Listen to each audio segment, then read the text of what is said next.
My family's blaming me for a fight after my half-brother destroyed pictures of my mom, plus updates. Original post. So, a bit of backstory. I, 16 male, recently moved in with my dad, 47 male, after my mom died. Dad's never really been in my life, and he and my mom were never married. He has a wife, Susan, 48 female, and 2 other kids, Amy, 14 female, and Mark, 18 male. So, when I ended up moving in with my dad, it obviously caused a lot of issues with the rest of the family. Nobody wanted me there, and basically gave me the cold shoulder. Susan, Mark, and Amy tend to talk with each other in French because they know that I can't understand them. And my dad has tried to force an English-only rule in the house with a little luck. For the first month, Mark just ignored me completely, even though he and I were forced to share a room since the house didn't have any space. I tried to be nice, but I just lost my mom and it hurts. And it's been so much change so quickly. 2 days ago, though, I found postcards and pictures and letters from my mom ripped into a bunch of pieces and scattered all across my bed. I kept them in a box under my bed, and Mark had been the only one in the house with me at the time, so I know he did it. I started yelling at him, and we ended up verbally fighting right as Susan and Amy got back home. I can't remember what Mark said anymore because I was so mad that I wasn't thinking straight, but I remember hitting him. We both exchanged a couple of punches, and I accidentally elbowed Amy in the nose while she and Susan were trying to separate us, so she was bleeding too. When my dad got home, we were still yelling, and Susan was trying to throw me out of the house. I couldn't stop crying because I just had my only actual photos of my mom ruined, and I don't know if we can fix them. My dad tried to settle everyone down, but didn't end up punishing Mark because there's no actual proof that he did it. I got in trouble for throwing the first punch though, and Susan is still trying to convince my dad to send me somewhere else. Both Amy and Mark keep telling me that I ruined their family by coming here, but I didn't really have a choice. I know I shouldn't have hit him, but I was so mad I didn't think. I know I shouldn't have escalated anything, but am I really the one at fault here? I don't know how I'm supposed to live with Mark anymore. Now for the top advice before reading the update. These parents need to hold somebody accountable because obviously your pictures did just rip themselves up. You're right that you shouldn't have hit your half-brother, but assuming that your mom passed away rather recently, you're in grief. So it's not unreasonable that you'd be upset by this. I'm sorry this happened to you. That's a truly awful thing to discover. It's been about 2.5 months and it was really sudden. My mom and I were really close. And I think I've seen my dad twice before I had to go live with him, and not for almost a decade. I know I still have recent pictures on my phone, but it's not the same. From what I've figured out, Susan knew about the affair but didn't know about me until my mom died. Amy and Mark didn't know about the affair at all. They're mad at me for existing, but they're also really upset with my dad for good reason. I don't have any family on my mom's side that can take me in, and my dad lives in a different country than my mom and I lived in before. So we're not close to anyone I used to know. I just don't know how to tell my dad how isolated I feel without sounding ungrateful for him being able to take me in after my mom died. Yeah, I can only imagine how hard everything is right now. Your whole life has basically been flipped upside down. Is there anyone on your mom's side you could talk to, maybe even live with for a few years until you're old enough to get your own place? I think that would be worth exploring, to get yourself out of this environment that doesn't seem to be getting off on the right foot. It's just my grandparents on my mom's side, and they basically disowned her because my dad was married to his wife when my mom got pregnant. They're very religious, and I haven't had any contact with them since I was born. They didn't even come to our funeral.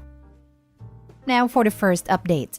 So I've posted about this in here before, but things have gotten worse and I feel like I don't know how to navigate it. It's been about 6 months since I, 16 male, had to move in with my dad, 47 male, and his family after my mom died, and I still feel like his wife and my half-siblings despise me just for being there. The issue of my mom's pictures getting destroyed turned what was already a crappy situation into something that is just killing me.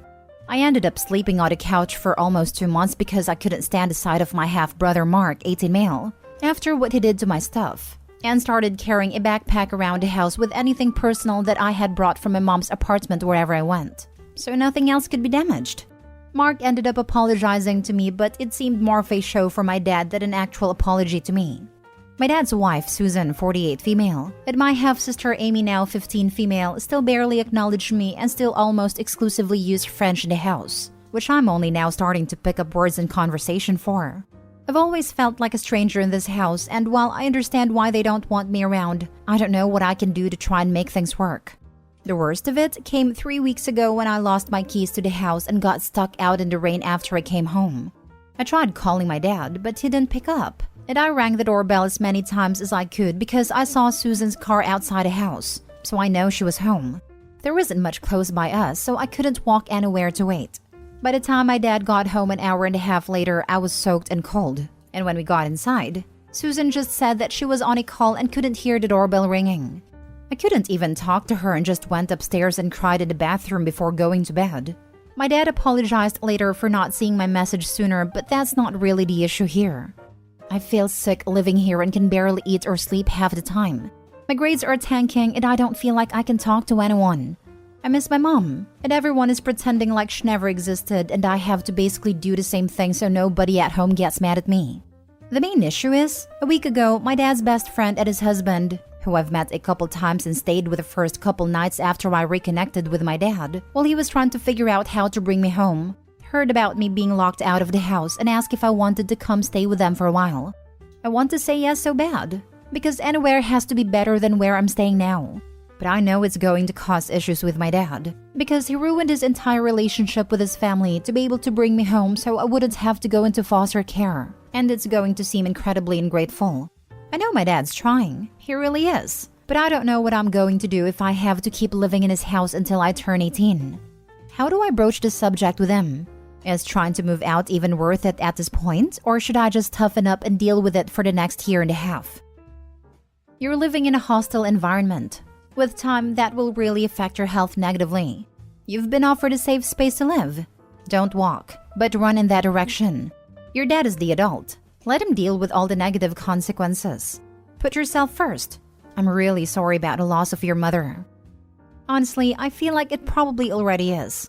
I'm so tired all the time but can't sleep, and somehow still can't get out of bed in the morning. I feel like I haven't even gotten a chance to breathe or process the fact that my mom's dead because there's been so much change so quick, which is also kind of why I don't want to have to move houses again. I am so sorry. Your father's wife and your half-siblings have a lot of misplaced anger. Do they treat your father the same way they've been treating you? Although in relation to the advice you're seeking, that's neither here nor there. I would definitely take your dad's friends up on the offer, even if it's just for a short while. You need to get out of that toxic situation. You also need to have a frank talk with your dad. Is he backing you up in these situations, or does he stand by and let them treat you like that? You're going through a rough time, and it must be terrible to feel like no one is there to support you. There was definitely a lot of tension between my dad, Amy, and Susan, but that seems to have mostly gone away after the first couple months.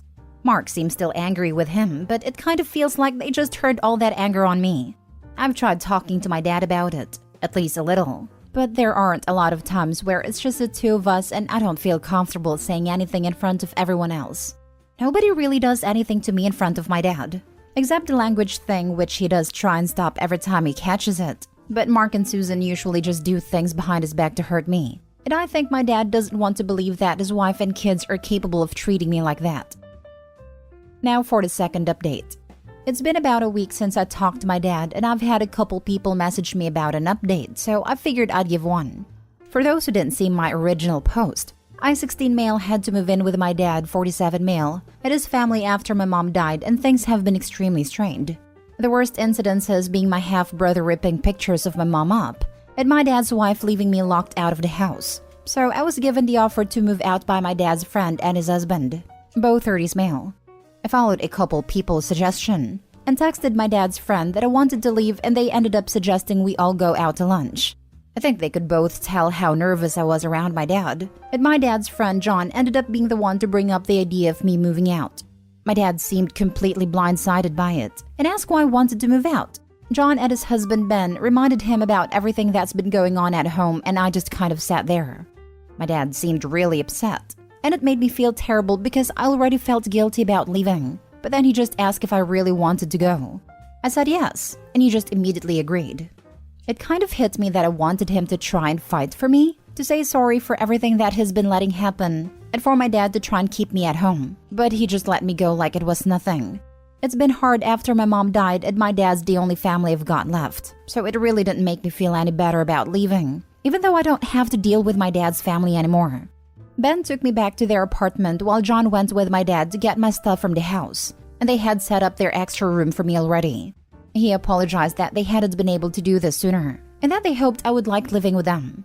John came back with all of my things, and they kind of gave me time to decompress. I ended up sleeping for almost 16 hours because I was so exhausted. Over the last week, they've been really nice about making me feel at home, and have talked to me about getting me into therapy to deal with losing my mom, and everything that happened at my dad's house. They're also trying to figure out how to move me into a different school, so I don't have to deal with my half-sister and everyone that knew my half-brother. It's the first time in months that I feel like I can actually breathe, and I don't feel like I'm constantly on guard. My dad hasn't texted me much or reached out in the last week, so I don't know what's going to happen with him. But for now, I'm safe, I guess. So that's what happened so far. Thanks for everyone that gave me advice and wished me well. It's been really hard lately, and it made me feel less alone. Edit: a quick update over the last 24 hours or so. Ben's sister somehow saw this and sent it to him, so he and John came in and asked. They never heard about a picture incident, and apologized that they hadn't asked to get me out sooner. They had no idea how bad it was, and said I can stay as long as I want or need to. I realized then that I hadn't really said thanks to them because it's been so crazy. So I told them how much I appreciated having the place to stay. It was a really emotional moment, honestly, and I'm glad it happened. They did think it was funny that they've been called everything from my roommates to my new landlord, so that's helped soften the mood a little. I'm sorry I haven't been able to respond to many comments. This feels really overwhelming, but I just wanted everyone to know that the support means a lot. Thanks. It sounds like you are in a good situation after being in a very bad one. It was good you moved out, as your dad was not likely to change his wife and children. Definitely go to therapy. You went through a lot, and it sounds like John and Ben are good people. Maybe they have a little experience with tough family situations and can be there to help you. You can definitely now rest and then be able to get back up in a situation that allows you to focus on your best future. I'm sorry your dad didn't work out, but after some time, you will be 1,000 times better off than if you had stayed. His family was abusive to you and you aren't the problem. Just a consequence of your dad's actions. However, you are your own whole human being and deserve happiness. His wife should know that. His wife shouldn't have been a bad person and treated you poorly, and thereby teaching her children to treat you badly because of her own unhappiness with your father. Your dad likely let you go because he knew he can't keep you safe from his chosen family and past choices. He should know that you don't deserve to live in that environment because of him. Hopefully he will send you money, even if he can't face you out of shame he has against himself. You are just a person. Rest up, heal, and go on doing person things. Internet hugs and head pats. Now for the third and last update. Hey everyone! I know it's been a while since I made my update post about moving out of my dad's house, and a lot of people have been asking for another update, so I figured I would give one last update. Things have been relatively quiet since I moved out. I transferred schools and started therapy a few months ago. John and Ben have been really kind about giving me space to grieve my mom, and I don't feel like I have to hide all of her stuff anymore. I managed to get a couple of the pictures digitally repaired thanks to someone reaching out to me on here. And while it's not the same, at least it's something. Family-wise, it's still hard. After my post blew up, it ended up reaching out to Amy, my half-sister. She said she had read all the comments and started feeling bad about everything that her mom and brother did. She ended up apologizing for what she had done and understood if I didn't want to forgive her. We texted for a while about all of it, and we've been in an okay place since that talk. I still haven't heard anything from Mark and Susan, but I don't really expect to either. My dad has come over to John and Ben's apartment to see me a few times, and we go to lunch about once a month. But other than that, I haven't really seen him much. John did tell me that about 3 weeks ago, my dad moved out of the house and got his own apartment. From what it sounds like, he and Susan aren't separating yet, but is giving her space. I tried texting him about it, but never got a response. Things are okay now, even though it's getting close to a year since my mom died, which will probably be hard when it happens. Thanks for everyone that messaged me or commented. I'm sorry I didn't respond to everyone, but the response was a little overwhelming. I think the most upsetting thing out of all of this is that OP will never get those photos back. He doesn't have any more ties to his mother and doesn't have any way of asking anyone for photos of her, stories, or literally anything. All he has now is memory. And not disciplining Mark because there's no proof it was him? What, did Opie rip his own keepsakes? Right? Oh, it was a ghost. No, a-hole. It was the person who despised him and had access. You punish Mark for the destruction and for lying through his teeth. What horrible, crappy people. I'm just glad a 14-year-old sister was able to recognize she was being a craphead. I think I've read this before, but God, poor Opie. It's not his fault the dad was a cheater. Didn't even fight for Opie at all through the entire story. A typical pathetic cheater. Can't say I'm surprised at all. I'm still gutting for Opie regardless. He is a coward. He refuses to stand up for his child because he doesn't want the backlash for it. He should, rightly, tell them to be angry at him and not the boy who did nothing wrong, but he's completely spineless. And that lack of anything resembling moral or intestinal fortitude is destroying any chance he has of a relationship with Opie. I feel for Opie. The only people in his corner now were very nearly strangers. But I'm glad he has them because I don't know if he would have lasted much longer in a home filled with people who unjustly hate him or are embarrassed by his existence. Wait, so the loser dad moved out and separated from his wife and still hasn't come through for Opie? He's not even responding to their texts? That guy is an absolute piece of crap. What a waste of human being. He deserves every bad thing. He was happily pretending Opie didn't exist, till his mom passed and his existence was exposed. So what did you expect? Dude cheated, kept a child hidden, used said child as emotional shield when his family was angry at him, abandoned the kid with his buddies. He isn't cut to be a father, a husband, or anything really. Giving a great dawn to Ben and John is probably the only good decision he ever made.